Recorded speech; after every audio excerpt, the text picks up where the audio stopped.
Offensive line play. The Colt Pro is a spectacular tool. Again, you control pad level. And it doesn't really matter what scheme you're doing, zone scheme or a gap scheme as an offensive line, the coach is going to love that he can incorporate movement.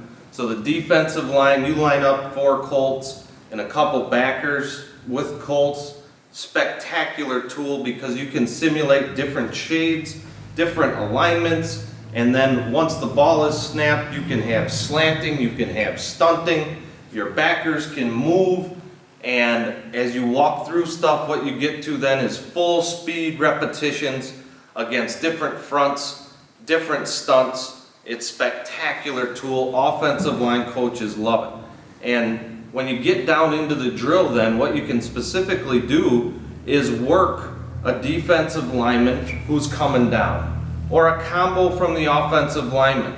So if they're going to combo a guy, oftentimes you want specific head placement, specific hand placement. So you might want a guy right here, hand on the shoulder. The other guy's working a flipper as he's working to the next level. And you can see that as a coach. You're fighting it down here. You can see specifically where that guy is on the target. Then you can see your guy coming to the backer. All right, the backer is going to be scraping over to where the play's going. Is your offensive lineman taking a good angle so that his head is on the right side? Do his hands get to the right spot?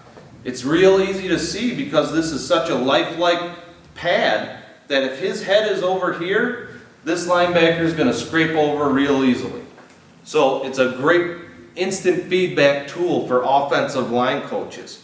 Also on the pull, so if it's a gap scheme and you're doing a lot of pulling with power plays, counter plays, again, it gets to, if I'm pulling down and this is my target, where do I want that head? If I want to try and avoid that wrong arm technique, I may want the head on the inside so that I'm shoving this guy back the other way. Lots of those small coaching techniques get put into using the pad. And again, you're always incorporating movement on something that's lifelike. So it translates to when you introduce another man.